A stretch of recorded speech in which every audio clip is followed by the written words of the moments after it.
کہ لا تمنعوا اماء اللہ مساجد اللہ. صحیح مسلم کی یا صحیح بخاری کی روایت ہے کہ اللہ کی لونڈیوں کو یعنی خواتین کو مسجدوں سے نہ روکو، مسجدوں میں آنے دو، ان کے لیے مقامات بنائے جائیں، مسجدوں میں ان کا انتظام کیا جائے، وہ بھی شریعت اسلامیہ کو آ کر کے مسجد میں سیکھیں. آج کے دور کے لوگوں کے لیے یہ واقعہ عبرتناک واقعہ ہے جب ہمارے ہی درمیان کی بعض نام نہاد خواتین نے یہ مسئلہ سپریم کورٹ میں اٹھا دیا ہے کہ خواتین کو مسجدوں میں جانے کی اجازت دی جائے. نعوذ باللہ من ذالک. جو اجازت 1400 سال سے آج تک موجود ہے، ہم نے تقلید شخصی کا مزاج رکھنے کے نتیجے میں، اپنے امام کی تقلید کرنے کے نتیجے میں اس مسئلے کو لوگوں کے سامنے واضح نہیں کیا تو مجرم ہم ہیں. ہم نے ہمیشہ اس بات کی ہماری ذمہ داری ہے کہ ہم خواتین کو مسجدوں سے جوڑیں. تو ابن عمر رضی اللہ تعالیٰ عنہما کے کسی بیٹے نے اٹھ کر کے کہا کہ میں تو مسجدوں میں اپنی خواتین کو آنے سے روکوں گا. تو انہوں نے فرمایا کہ میں کہتا ہوں کہ اللہ کے نبی صلی اللہ علیہ وسلم نے ان خواتین کو آنے کی اجازت دی ہے اور تم ان کو روکنے جاتے ہو، لہذا ان کو سختی کے ساتھ ڈانٹا. اور بعض روایات میں ہے کہ پھر جب تک انہوں نے معافی نہیں مانگی، جب تک ان سے قطع تعلق کر لیا، کیونکہ سنت رسول کے تحفظ کا مسئلہ تھا. الحمد لله نحمده ونستعينه ونستغفره ونعوذ بالله من شرور أنفسنا ومن سيئات أعمالنا. من يهده الله فلا مضل له ومن يضلل فلا هادي له، وأشهد أن لا إله إلا الله وحده لا شريك له، وأشهد أن محمدا عبده ورسوله. أما بعد فإن خير الحديث كتاب الله، وخير الهدي هدي محمد صلى الله عليه وسلم، وشر الأمور محدثاتها، وكل محدثة بدعة، وكل بدعة ضلالة، وكل ضلالة في النار. فأعوذ بالله السميع العليم من الشيطان الرجيم. بسم الله الرحمن الرحيم. من يطع الرسول فقد أطاع الله، ومن تولى فما أرسلناك عليهم حفيظا. وقال النبي صلى الله عليه وسلم: من أطاعني فقد أطاع الله، ومن عصاني فقد عصى الله. متفق علیہ. محترم سامعین کرام، بزرگان دین اور نوجوان ساتھیوں، گزشتہ 5-6 خطبات جمعہ سے آپ حضرات کے سامنے رسول اکرم صلی اللہ علیہ وسلم کی عظمت، آپ کی سیرت مبارکہ اور مبارک سیرت کے مختلف گوشوں پر گفتگو کی جا رہی تھی، جس کو ماہ ربیع الاول کی ابتدا کی مناسبت سے اس ارادے سے شروع کیا گیا تھا کہ مسلمان تقلید شخصی، شخصیت پرستی اور غلط انداز کے اعتقادات، غلط انداز کے منہج اور غلط انداز کے وتیرے سے توبہ کر کے اس نبی آخر الزماں جناب محمد الرسول اللہ صلی اللہ علیہ وسلم کے پیروکار بنے، جس نبی کو اللہ رب العالمین نے اور جس نبی کے دلائل کو اللہ رب العالمین نے قرآن مجید کے دلائل کے برابر اہمیت عطا فرمائی، جس نبی کی اطاعت کو اللہ رب العالمین نے اپنی اطاعت قرار دیا، جس نبی کو اللہ رب العالمین نے قرآن مجید جیسا معجزہ عطا فرمایا، جس نبی کو اللہ رب العالمین نے اتنی قوت اور اتنے معجزات عطا فرمائے کہ اس کے اشارے پر چاند کے 2 ٹکڑے ہو جاتے تھے. اللہ رب العالمین کا کرم، اللہ رب العالمین کا احسان عظیم تھا کہ اس نے انسانیت کے سامنے اس نبی آخر الزماں کو مبعوث فرمایا، جس پر رسالت کو تمام کر دیا گیا، جس پر قرآن مجید کو نازل کر کے اس کی احادیث صحیحہ کی ذمہ داری بھی قرآن مجید ہی کے طریقے پر اللہ رب العالمین نے اپنے ذمے رکھی. اس نبی کو مبعوث فرما کر کے اللہ رب العالمین نے صرف مسلمانوں پر نہیں بلکہ پوری انسانیت پر، اور صرف انسانوں پر نہیں بلکہ جانوروں پر، درندوں پر، درختوں پر، جمادات پر، انسانوں کے ساتھ ساتھ جناتوں پر اور تمام مخلوقات پر اللہ رب العالمین نے احسان عظیم فرمایا۔ اللہ رب العالمین نے اس نبی آخر الزماں کو مبعوث فرما کر کے ہم کو یہاں تک سکھایا کہ ہم کیسے سوئیں، کیسے پانی پئیں، کیسے چلیں، کیسے بیدار ہوں، کیسے نیند پوری کریں، کیسے لوگوں سے تعامل کریں، مساجد کو کیسے تعمیر کیا جائے، کیسے آباد کیا جائے، کس انداز کی زندگی گزاری جائے۔ اللہ رب العالمین کا احسان عظیم ہے کہ اللہ رب العالمین نے اس نبی آخر الزماں صلی اللہ علیہ وسلم کو اس انسانیت پر بحیثیت نبی و رسول کے بھیج کر کے احسان عظیم عطا فرمایا۔ اس پر اللہ رب العالمین کی جتنی شکر گزاری ادا کی جائے کم ہے۔ رسول اکرم صلی اللہ علیہ وسلم نے ہم کو تمام کی تمام چیزوں سے آگاہ فرمایا، یہاں تک بتایا کہ استنجا اور قضاء حاجت اور غسل، تنہائی اور لوگوں کے سامنے اور جہاں بھی ہم کو زندگی گزارنی ہے وہاں زندگی گزارنے کے آداب کیا ہیں، طریقہ کیا ہے، اس کو کس انداز سے گزارا جائے، کن چیزوں کا اہتمام کیا جائے، کن چیزوں سے بچا جائے، کون سی چیزوں کو اپنایا جائے، کون سی چیزوں سے دوری اختیار کی جائے، یہ نبی آخر الزماں جناب محمد الرسول اللہ صلی اللہ علیہ وسلم نے مکمل تفصیل کے ساتھ ہمارے سامنے بیان فرمایا۔ اللہ رب العالمین نے ارشاد فرمایا، من یطع الرسول فقد اطاع اللہ ومن تولی فما ارسلناک علیہم حفیظا۔ سورۃ النساء میں اللہ رب العالمین نے واضح کر دیا، جس نے رسول اکرم صلی اللہ علیہ وسلم کی اطاعت کر لی، جس نے آپ کی صحیح احادیث کو اپنا لیا، جس نے آپ کے فرامین پر عمل کر لیا، جس نے آپ کے احکامات کو اپنا لیا، جس نے آپ کے بتائے ہوئے طریقے پر اپنی زندگی کو ڈھال لیا، آپ کی سیرت کا مطالعہ کیا، آپ کے آداب کو اپنایا، آپ کی زندگی اور اس کا مطالعہ کر کے اس زندگی کے مطابق اپنی زندگی کو ڈھالا، تو گویا رسول اکرم صلی اللہ علیہ وسلم کی اطاعت یہ اللہ رب العالمین کی اطاعت ہے۔ اللہ رب العالمین نے واضح کر دیا سورۃ النساء میں، من یطع الرسول فقد اطاع اللہ، جس نے رسول اکرم صلی اللہ علیہ وسلم کی اطاعت کی اس نے اللہ رب العالمین کی اطاعت کی، کیونکہ نبی آخر الزماں جناب محمد الرسول اللہ صلی اللہ علیہ وسلم کے بارے میں اللہ رب العالمین کا فرمان ہے، وما ينطق عن الهوى ان هو الا وحی یوحى۔ آپ اپنی مرضی سے، اپنے شوق سے یا اپنی مرضی سے کوئی بات نہیں کرتے، بلکہ جو کچھ بتاتے ہیں،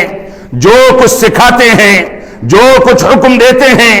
جو کچھ طریقہ واضح کرتے ہیں، یہ ساری کی ساری چیزیں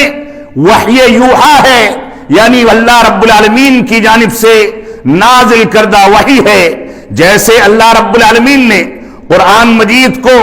نازل فرمایا، قرآن مجید کی حفاظت کی ذمہ داری لی، اسی طریقے سے اللہ رب العالمین نے رسول اکرم صلی اللہ علیہ وسلم کی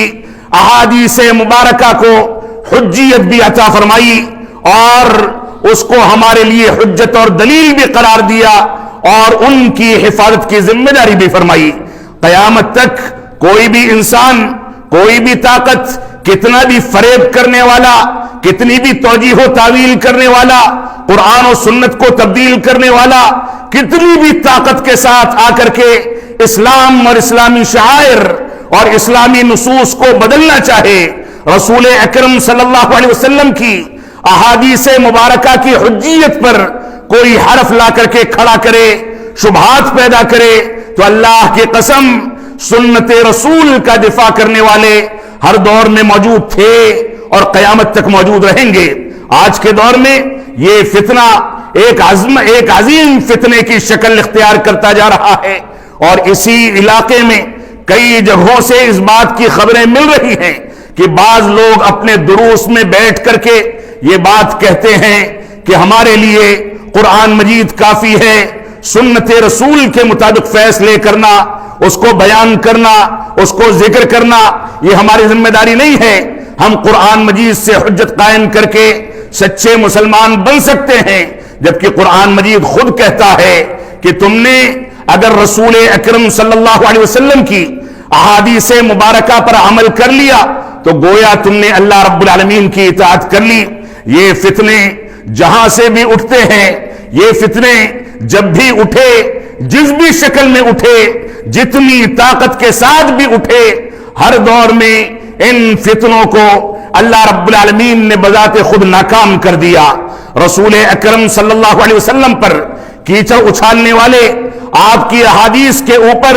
شبہات پیدا کرنے والے، احادیث کے بارے میں یہ کہنے والے کہ وہ حجیت کے لیے کافی نہیں، اس کے اندر تبدیلیاں کر دی گئیں، اس کے اندر تبدیلی کر کے اس کو مشکوک کر دیا گیا، اس انداز کے لوگ آئے اور چلے گئے۔ اللہ کے نبی صلی اللہ علیہ وسلم کی شان، آپ کا مقام، آپ کی عظمت کو اللہ رب العالمین نے ابتر بنا دیا۔ آپ کے اوپر کیچڑ اچھالنے والے آتے رہے، نیست و نابود ہوتے رہے، لوگ آتے رہے، بے نسل اور ان کی نسلیں نہیں چلی، اور وہ اپنے ساتھ اپنے فتنوں کو لے کر کے تباہ و برباد ہو گئے۔ بے شمار مثالیں اسی دہلی کے اندر، اسی ہندوستان میں اور دنیا کے مختلف خطوں میں اس کی بے شمار مثالیں موجود ہیں۔ ضرورت اس بات کی ہے کہ ہم قرآن و سنت کے مطابق زندگی گزاریں، ضرورت اس بات کی ہے کہ ہم قرآن و سنت کے اس مفہوم کو پیش کریں جو مفہوم رسول اکرم صلی اللہ علیہ وسلم کی تربیت میں رہنے والے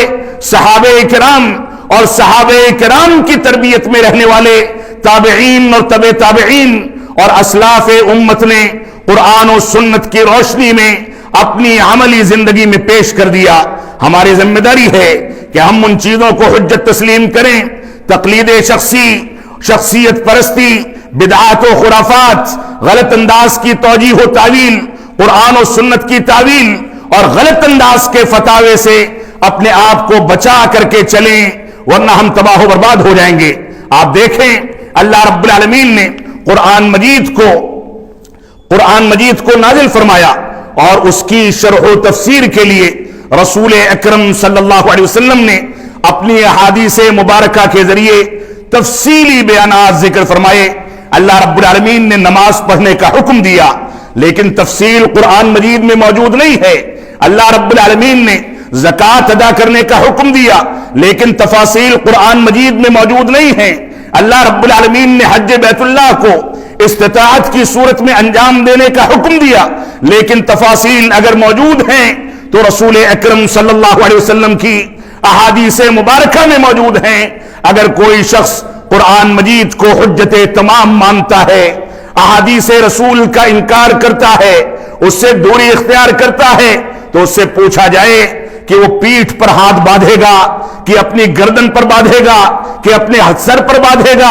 اور رکوع آگے کی جانب جھک کر کے کرے گا یا پیچھے کی جانب جھکے گا، سجدے میں کیسے جھکے گا،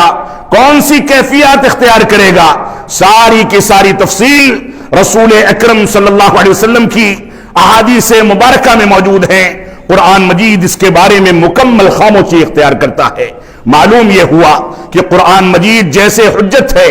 اسی طریقے سے سنت رسول صلی اللہ علیہ وسلم کو بھی اللہ رب العالمین نے حجت قرار دیا۔ اللہ رب العالمین کا فرمان ہے انا نحن نزلنا الذکر وانا له لحافظون، کہ ہم نے ذکر کو نازل کیا اور ہم ہی اس کی حفاظت کرنے والے ہیں۔ اس ذکر سے مراد مفسرین کے راجح قول اور تقریباً اجماع امت کے لحاظ سے اگر دیکھا جائے تو اس ذکر سے مراد قرآن مجید اور سنت رسول دونوں کے دونوں ہیں۔ اللہ رب العالمین نے فرمایا سورہ آل عمران میں، فرمایا اطیعوا اللہ والرسول لعلکم ترحمون، اے لوگو تم اللہ رب العالمین کی اطاعت کرو اور رسول اکرم صلی اللہ علیہ وسلم کی اطاعت کرو تاکہ تم پر رحم کیا جائے۔ اگر تم نے اللہ رب العالمین کی اطاعت کا دعویٰ کر لیا، رسول کی اطاعت سے تم نے کنارہ کشی اختیار کر لی، اس کا انکار کر دیا اس میں شبہات پیدا کر دیے، اس کی توجیہ و تعویل کر لی، اس کے بارے میں غلط انداز کے فتوے دے دیے، اپنے امام کے قول کو حجت سمجھا اور سنت رسول کو بالائے طاق رکھ دیا، تو سن لو کہ تمہارے اوپر رحم نہیں کیا جا سکتا۔ رحم کرنے کے لیے دونوں کی دونوں چیزیں ایک ساتھ تمہاری زندگی میں آئیں گی تو تم اللہ رب العالمین کی رحمت اور اس کے رحم کے مستحق قرار پاؤ گے۔ اللہ رب العالمین کا فرمان ہے، یا ایھا الذین آمنوا اطیعوا اللہ واطیعوا الرسول واولی الامر منکم فان تنازعتم فی شیء فردوه الی اللہ والرسول ان کنتم تؤمنون باللہ والیوم الآخر ذالک خیر واحسن تأویلا۔ سورۃ النساء میں اللہ رب العالمین نے ارشاد فرمایا، اے ایمان والو، اللہ رب العالمین کی اطاعت کرو، رسول اکرم صلی اللہ علیہ وسلم کی اطاعت کرو، اور تمہارے درمیان جو لوگ با اختیار ہیں، ولی امر ہیں، جن کو اللہ رب العالمین نے طاقت عطا فرمائی ہے، جن کی معاشرے کے اندر چلتی ہے، ان کی بھی اطاعت کرو، لیکن یہ اطاعت قرآن و سنت کی روشنی میں کی جائے گی۔ اگر وہ قرآن و سنت کی خلاف ورزی کر کے کسی بات کا حکم دیتے ہیں تو اللہ کے نبی صلی اللہ علیہ وسلم کا فرمان ہے، لا طاعت لمخلوق فی معصیت الخالق، کہ اللہ رب العالمین کی معصیت کے ضمن میں کسی مخلوق کی اطاعت کرنا جائز نہیں، بلکہ یہ حرام ہے۔ اس وجہ سے ہماری ذمہ داری ہے کہ ہم اللہ رب العالمین کی اطاعت کریں، رسول اکرم صلی اللہ علیہ وسلم کی اطاعت کریں، ولی امر قرآن و سنت کے مطابق فیصلہ کرے تو اس کی اطاعت کریں، لیکن اس سے متعلق جو تفاصیل ہیں ان کو بھی سمجھا جائے۔ اور اس کے بعد آگے بتایا گیا، فَإِن تَنَازَعْتُمْ فِي شَيْءٍ فَرُدُّوهُ إِلَى اللَّهِ وَالرَّسُولِ، فرمایا اگر تمہارے درمیان کسی بھی چیز میں اختلاف ہو جائے، نماز کا طریقہ،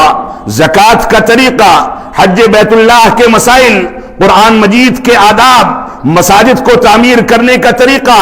صلاۃ تراویح کی رکعتیں، اور اسی طریقے سے کسی بھی عقیدے کے مسئلے میں، فضائل کے مسائل میں، قرآن و سنت سے وارد جو بھی مسائل قرآن و سنت کے اندر موجود ہیں،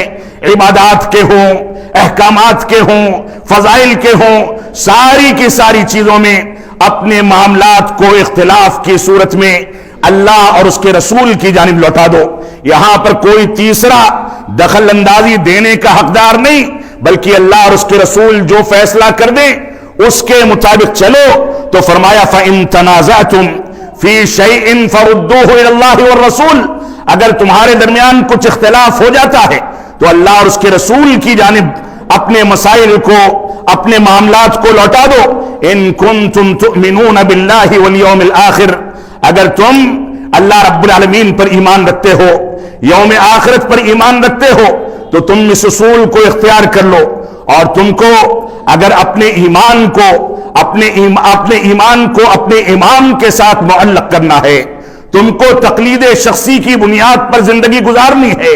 سنت رسول کو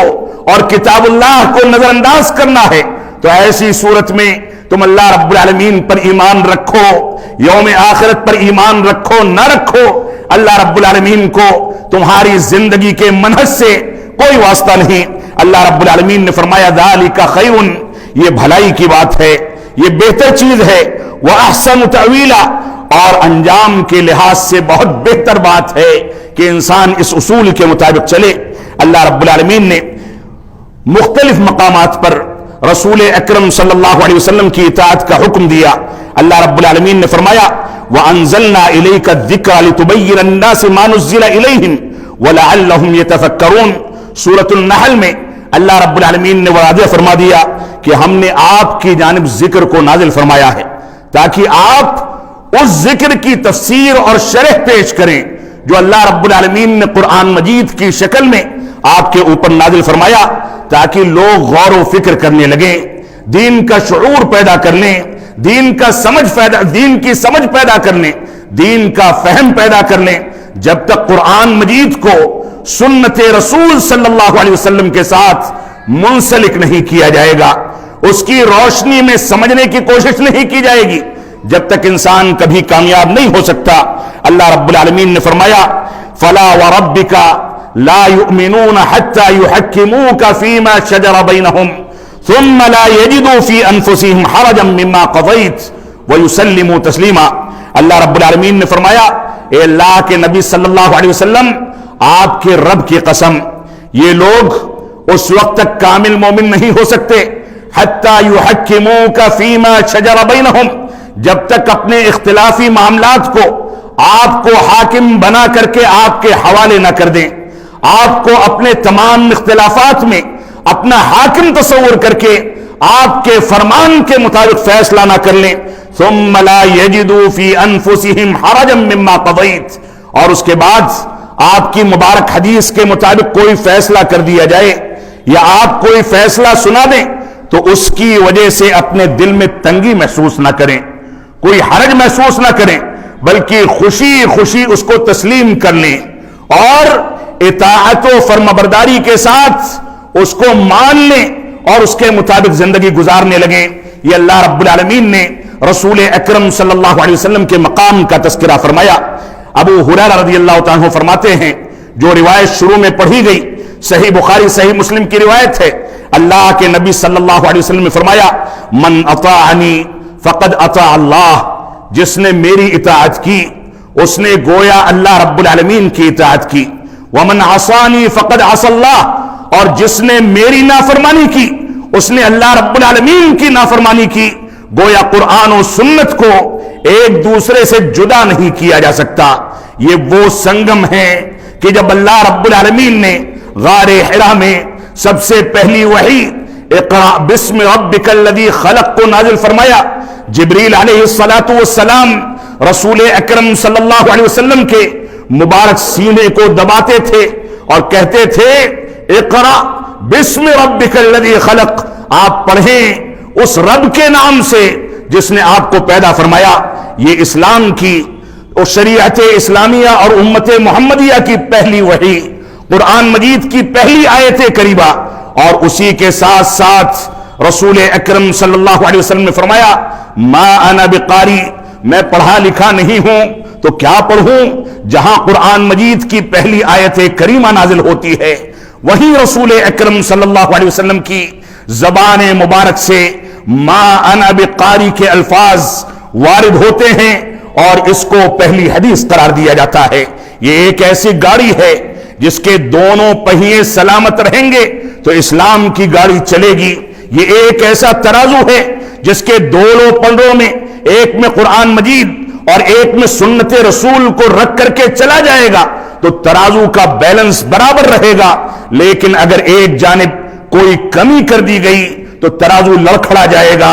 اس کا بیلنس بگڑ جائے گا. ہماری ذمہ داری ہے کہ ہم رسول اکرم صلی اللہ علیہ وسلم کی عظمت کو سمجھیں. اسی طریقے سے ابو ہریرہ رضی اللہ تعالیٰ فرماتے ہیں کہ اللہ کے نبی صلی اللہ علیہ وسلم نے ارشاد فرمایا کل امتی يدخلون الجنة الا من ابا قیل ومن یابا یا رسول اللہ قال من اطاعنی دخل الجنہ ومن عصانی فقد ابا. اللہ کے نبی صلی اللہ علیہ وسلم کے سے روایت کرتے ہوئے صحیح بخاری کی روایت ہے، ابو ہریرہ رضی اللہ تعالیٰ فرماتے ہیں کہ اللہ کے نبی صلی اللہ علیہ وسلم نے فرمایا میری امت کے تمام افراد جنت میں داخل ہوں گے الا من ابا، لیکن جن لوگوں نے سرکشی کر دی، توجیہ و تعویل کر لی، غلط انداز کے اعتقاد کے حامل ہو گئے، غلط انداز کا منہج اختیار کر لیا تو وہ جنت میں داخل نہیں ہوں گے. صحابہ اکرام نے فوراً سوال کیا وَمَن يَأْبَى یا رسول اللہ، اے اللہ کے نبی صلی اللہ علیہ وسلم آپ کی نافرمانی کرنے والے، سرکشی کرنے والے کون لوگ ہیں؟ آپ نے فرمایا من اطاعنی دخل الجنہ، جس نے میری اطاعت کی، میرے بتائے ہوئے طریقے کے مطابق نمازیں ادا کی، تلاوت کلام پاک کا اہتمام کیا، میری سیرت کو اپنایا، میرے طریقے کو اپنایا، میں نے جو کچھ بتا دیا کلمہ توحید کے بارے میں اس کو اپنا لیا، میں نے اتباع رسول کا جو ڈھنگ سکھا دیا اس کے مطابق اتباع رسول کر لی، میں نے ان کو چلنے پھرنے، اٹھنے بیٹھنے، عبادات کو انجام دینے، معاملات کرنے، لوگوں کے ساتھ لین دین کرنے کے جو اصول اور ضوابط اور طریقے اور آداب بتا دیے، ان چیزوں کو اپنا کر کے جس نے میری اطاعت کی دخل الجنہ، تو وہ جنت میں داخل ہوگا، ومن عصانی فقد ابا، اور جس نے میری معصیت کر دی گویا وہ سرکشی کرنے والا ہے۔ اللہ رب العالمین ہم کو رسول اکرم صلی اللہ علیہ وسلم کی اطاعت کی توفیق عطا فرمائے، آپ کی نافرمانی، آپ کے دین کے خلاف سرکشی کرنے سے ہم کو محفوظ رکھے۔ اللہ رب العالمین ہم کو ان لوگوں میں سے بنائے جو رسول اکرم صلی اللہ علیہ وسلم کی اطاعت کو انجام دے کر کے جنت کے مستحق قرار پائیں گے۔ اللہ رب العالمین ہم کو جہنم اور دوزخ اور اسی طریقے سے ہر قسم کے عذاب سے اللہ رب العالمین ہم کو محفوظ رکھے۔ مقدام بن معدی کرب رضی اللہ تعالیٰ عنہ فرماتے ہیں کہ اللہ کے نبی صلی اللہ علیہ وسلم نے فرمایا الا انی اوتیت الکتاب ومثلہ معہ،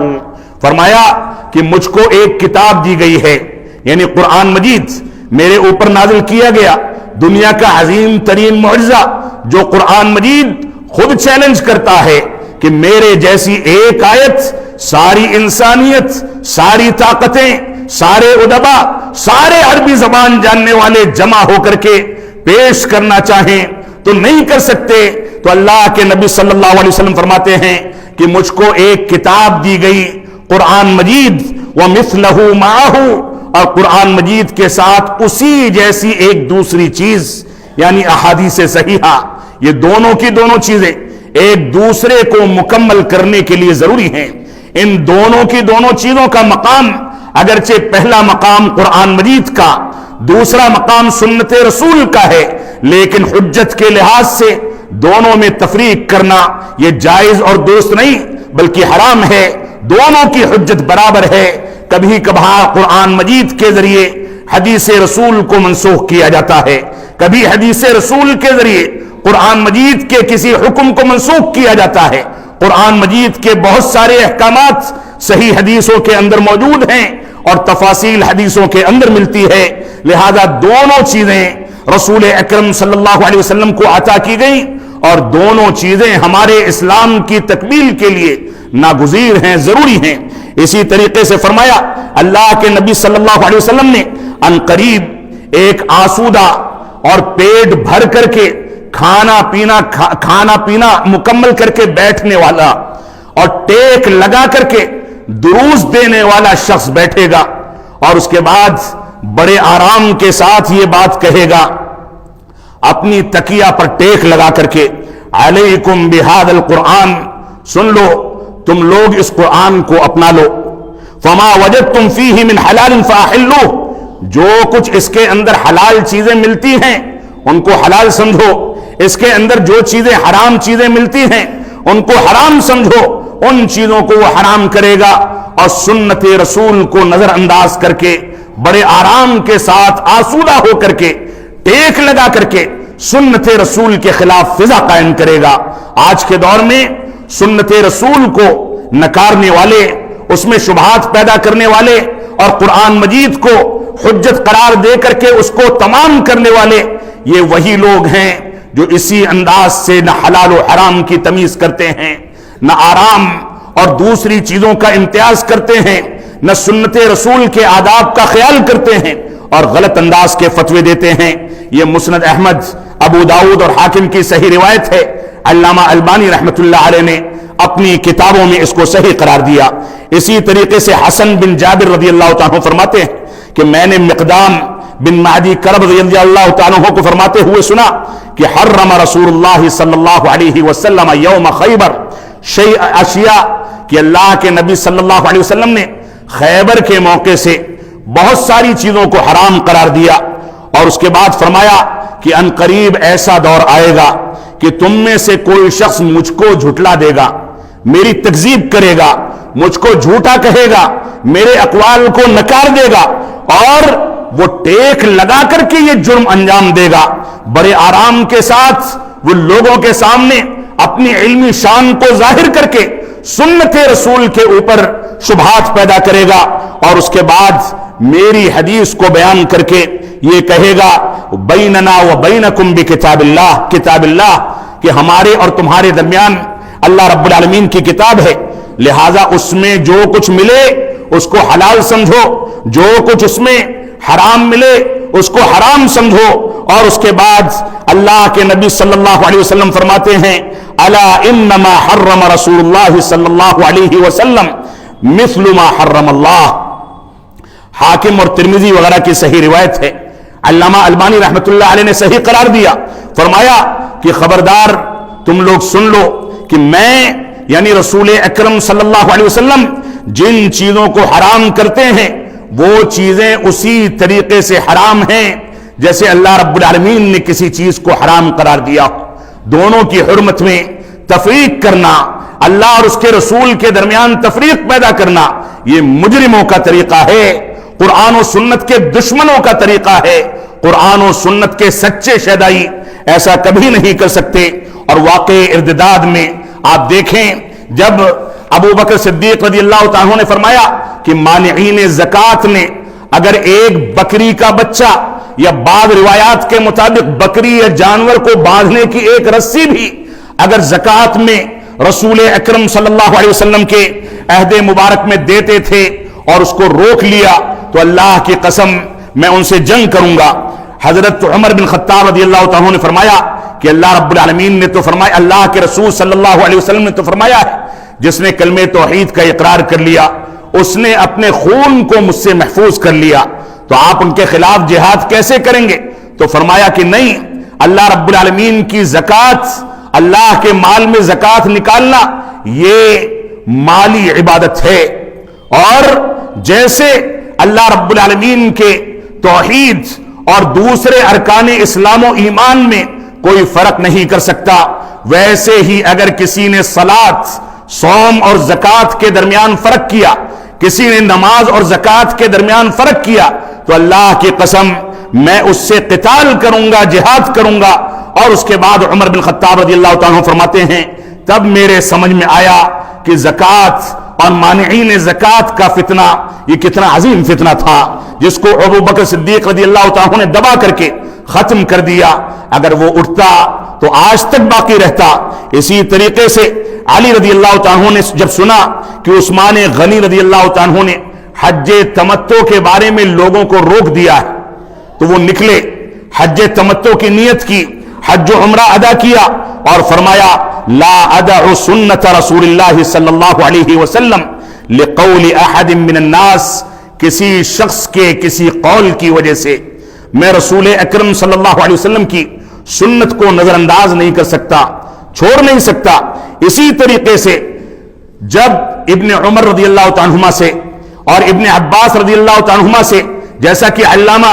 ابن تیمیہ شیخ الاسلام نے اس بات کا تذکرہ اپنی کتابوں کے اندر کیا ہے کہ جب ان سے کہا گیا کہ حج تمتع افضل ہے کہ حج قران افضل ہے تو انہوں نے فرمایا کہ حج تمتع افضل ہے۔ سائل بار بار اسی سوال کو دہراتا رہا، وہ اسی جواب کو دہراتے رہے، اخیر میں ناراض ہو کر کے کہا اقول قال رسول اللہ صلی اللہ علیہ وسلم وتقولون قال ابو بکر و عمر، میں کہتا ہوں کہ اللہ کے نبی صلی اللہ علیہ وسلم نے ایسا کہا اور تم لوگ کہتے ہو کہ ابو بکر و عمر رضی اللہ عنہما ایسے کہتے ہیں۔ جب اللہ کے نبی صلی اللہ علیہ وسلم کا فرمان آ جائے تو نہ خلفائے راشدین کا فرمان چلے گا، نہ کسی امام کا، نہ کسی پیر کا، نہ مرشد کا، نہ کسی مفتی کا، نہ کسی خطیب کا، نہ کسی امام کا، نہ کسی شخصیت کا۔ اگر فرمان لیا جائے گا تو اللہ اور اس کے رسول کا لیا جائے گا، لہذا اس کے مطابق زندگی گزاریں۔ اسی طریقے سے عمران بن حسین رضی اللہ عنہ فرماتے ہیں، عمران بن حسین رضی اللہ عنہ فرماتے ہیں کہ جب ان کے سامنے قرآن و سنت کے درمیان تفریق کی گئی تو فرمایا ان السنہ ہی تفسیر کتاب اللہ، یہ سنت یعنی احادیث مبارکہ یہ اللہ رب العالمین کی کتاب کی تفسیر ہیں۔ اگر سنت نہ ہوتی تو ہم کو یہ پتہ نہ چلتا کہ ظہر کی کتنی رکعتیں ادا کی جائیں، عصر کی نماز کتنی رکعتوں میں ادا کی جائے، مغرب کتنی رکعت ہے، فجر کی نماز کتنی رکعت ہے، یہ ساری کی ساری تفاصیل اور شریعت اسلامیہ کی دوسری تفاصیل یہ سنت رسول صلی اللہ علیہ وسلم کے ذریعے ہم کو پتہ چلتی ہے۔ اور آپ دیکھیں عبداللہ بن عمر رضی اللہ عنہما جب انہوں نے اللہ کے نبی صلی اللہ علیہ وسلم کا ایک فرمان ذکر کیا کہ لا تمنعوا اماء اللہ مساجد اللہ، صحیح مسلم کی یا صحیح بخاری کی روایت ہے کہ اللہ کی لونڈیوں کو یعنی خواتین کو مسجدوں سے نہ روکو، مسجدوں میں آنے دو، ان کے لیے مقامات بنائے جائیں، مسجدوں میں ان کا انتظام کیا جائے، وہ بھی شریعت اسلامیہ کو آ کر کے مسجد میں سیکھیں۔ آج کے دور کے لوگوں کے لیے یہ واقعہ عبرتناک واقعہ ہے جب ہمارے ہی درمیان کی بعض نام نہاد خواتین نے یہ مسئلہ سپریم کورٹ میں اٹھا دیا ہے کہ خواتین کو مسجدوں میں جانے کی اجازت دی جائے۔ نعوذ باللہ من ذالک، جو اجازت 1400 سال سے آج تک موجود ہے، ہم نے تقلید شخصی کا مزاج رکھنے کے نتیجے میں، اپنے امام کی تقلید کرنے کے نتیجے میں اس مسئلے کو لوگوں کے سامنے واضح نہیں کیا تو مجرم ہم ہیں۔ ہم نے ہمیشہ اس بات کی ہماری ذمہ داری ہے کہ ہم خواتین کو مسجدوں سے جوڑیں۔ تو ابن عمر رضی اللہ تعالیٰ عنہما کے کسی بیٹے نے اٹھ کر کے کہا کہ میں تو مسجدوں میں اپنی خواتین کو